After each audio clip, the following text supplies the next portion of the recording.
বহু বাক বিতৰ্ক আন্দোলনৰ অন্তত সমস্যা সমাধানৰ বাবে আগবাঢ়িছে ONGC কৰ্তৃপক্ষ।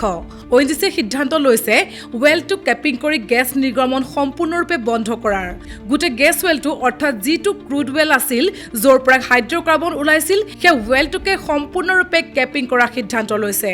আৰু তেওঁলোকৰ এই কেপিং প্ৰক্ৰিয়াত সহায় কৰিবৰ বাবে ইতিমধ্যে আমেৰিকাৰ পৰা বিশেষজ্ঞ দল আহি উপস্থিত হৈছে।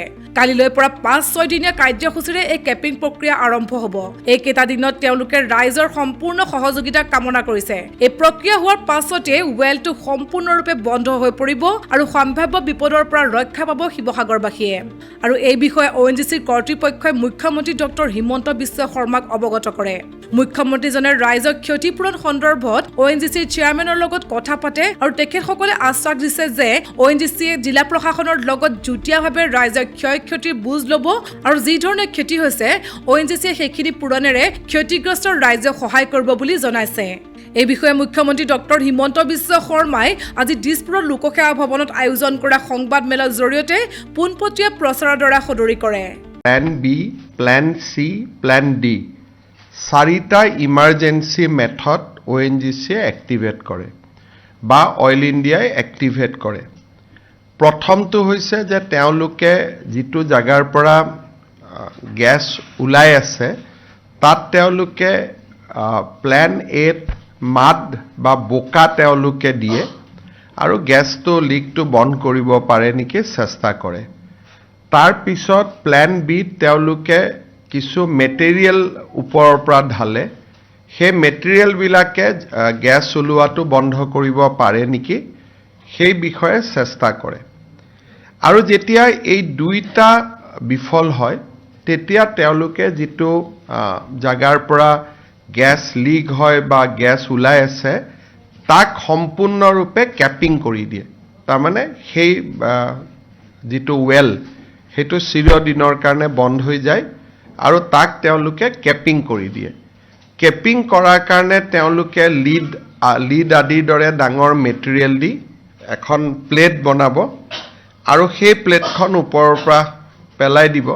আৰু যিখন প্লেট বহুত হেভি হয় আৰু সেইটো সদায়ৰ কাৰণে যিটো আমাৰ ৱেল আছে সেইটো বন্ধ হৈ যায়।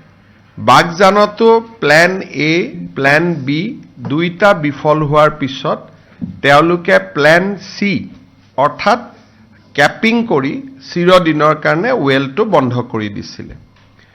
ONGCয়ে আজি ৰাতিপুৱা আমাক জনাইছে যে তেওঁলোকে প্ল্যান এ আৰু প্ল্যান বিৰ জৰিয়তে এই গেছ ৱেলটো তেওঁলোকে মেনেজ কৰিব নোৱাৰে আৰু দুইবাৰ চেষ্টা কৰিও তেখেতসকল বিফল হ'ল। সেইবাবে এতিয়া ONGCয়ে গোটেই গেছ ৱেলটো বা যিটো ক্ৰুড ৱেল আছিল বা যাৰ পৰা হাইড্ৰকাৰ্বন ওলাই আছিলে সেই গোটেই ৱেলটো কেপিং কৰাৰ বাবে সিদ্ধান্ত লৈছে। আৰু কেপিং কৰাত তেওঁলোকক সহায় কৰাৰ বাবে আমেৰিকাৰ পৰাও বিশেষজ্ঞ দল আহি উপস্থিত হৈছে। আৰু এই গোটেই কেপিং প্ৰক্ৰিয়াটো অহাকালিৰ পৰা আৰম্ভ হ'ব। ই 5-6 দিন লাগিব, যিমান কেইদিন লাগে।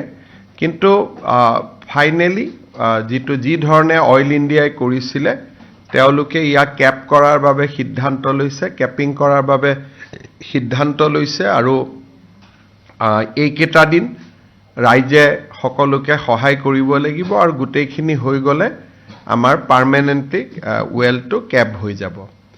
ৰাইজৰ ক্ষতিপূৰণ আদিৰ ক্ষেত্ৰতো মই ONGCৰ চেয়াৰমেনৰ লগত কথা পাতিছোঁ। তেখেতসকলে মোক এইটো আশ্বাস দিছে যে ONGC আৰু জিলা প্ৰশাসনে যুটীয়াভাৱে ৰাইজৰ ক্ষয় ক্ষতিৰ বুজ ল'ব আৰু যি ধৰণে ক্ষয় ক্ষতি হৈছে তাক ONGCয়ে যিমান পাৰে আমাৰ ক্ষতিগ্ৰস্ত ৰাইজক সহায় কৰাৰ বাবে চেষ্টা কৰিব। বিশেষ প্ৰতিবেদন নিউজ ডেস্ক ৰিপৰ্ট।